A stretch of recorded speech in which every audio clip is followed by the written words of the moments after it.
ಏನಂತ ಮಾಹಿತಿ ಕೊಟ್ಟಿದ್ದೀರಾ, ಏನು ಹೇಳಿದ್ದೀರಾ? ನೋಡಿ, ನಾನು 2019ರಲ್ಲಿ ಪಕ್ಷ ಒಂದು ಸಂದಿಗ್ಧ ಪರಿಸ್ಥಿತಿಯಲ್ಲಿ ಅಂದಿನ ಜಿಲ್ಲಾ ಪಂಚಾಯಿತಿ ಅಧ್ಯಕ್ಷಲಿದ್ದೆ. ಪಕ್ಷ ನನಗೆ ಅಂದು MP ಚುನಾವಣೆಗೆ ನಿಂತ್ಕೋಬೇಕು ಅಂತ ಹೇಳಿದಾಗ ಚುನಾವಣೆಗೆ ಸ್ಪರ್ಧೆಯನ್ನು ಮಾಡಿ ಕಡಿಮೆ ಅಂತರದಿಂದ ಸೋತಿದ್ವಿ. ಅದಾದಮೇಲೂ ಕೂಡ 5 ವರ್ಷ ನಾನು ಪಕ್ಷದ ಒಂದು ಚೌಕಟ್ಟಿನಲ್ಲಿ ಪಕ್ಷಕ್ಕೋಸ್ಕರ ಕೆಲಸ ಮಾಡಿ 2023ರಲ್ಲಿ ಅಧಿಕಾರಕ್ಕೆ ಬರೋದಕ್ಕೂ ಕೂಡ ಸಾಕಷ್ಟು ಶ್ರಮವನ್ನು ವಹಿಸಿದ್ವಿ. ಅದ್ರ ಜೊತೆಗೇ ಸೋತಾದ್ಮೇಲೆ ನಾನು ಕಂಪ್ಲೀಟಾಗಿ ಜಿಲ್ಲೆಯಲ್ಲಿ ಒಂದು ಸಂಘಟನೆ ಮಾಡಿಕೊಂಡು 2024ಕ್ಕೆ ಮತ್ತೆ ಪಾರ್ಲಿಮೆಂಟ್ ಚುನಾವಣೆಗೆ ಸ್ಪರ್ಧೆ ಮಾಡಬೇಕು ಅನ್ನುವಂಥ ನಿಟ್ಟಿನಲ್ಲಿ ಒಂದು ಓಡಾಡಿಕೊಂಡು ನಾವು ಪ್ರಬಲ ಆಕಾಂಕ್ಷಿಯಾಗಿದ್ದೆ. 2024ರಲ್ಲಿ ತಮಗೆಲ್ಲ ಗೊತ್ತಿದೆ, ಅಂದಿನ ದಿನದಲ್ಲಿ ನನಗೆ ಟಿಕೆಟ್ ಕೈ ತಪ್ಪಿರುವಂಥದ್ದು.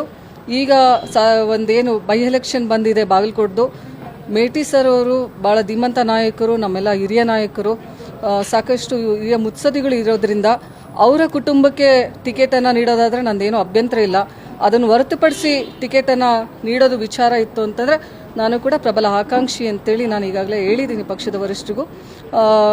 ಪಕ್ಷಕ್ಕೋಸ್ಕರ ಸಾಕಷ್ಟು ದುಡಿದಿರೋ ಅಂಥದ್ದು ನಿಟ್ಟಿನಲ್ಲಿ ಪಕ್ಷಕ್ಕೋಸ್ಕರ ಸಾಕಷ್ಟು ನಾವು ಮಹಿಳಾ ಘಟಕವನ್ನು ಮಹಿಳೆಯರನ್ನು ಸಂಘಟಿತ ಮಾಡಿದ್ರಲ್ಲಿ ಆಗಿರ್ಬೋದು ಸಾಕಷ್ಟು ಶ್ರಮ ವಹಿಸಿರೋದ್ರಿಂದ ನಾನು ಕೂಡ ಒಬ್ಬ ಪ್ರಬಲ ಆಕಾಂಕ್ಷಿ.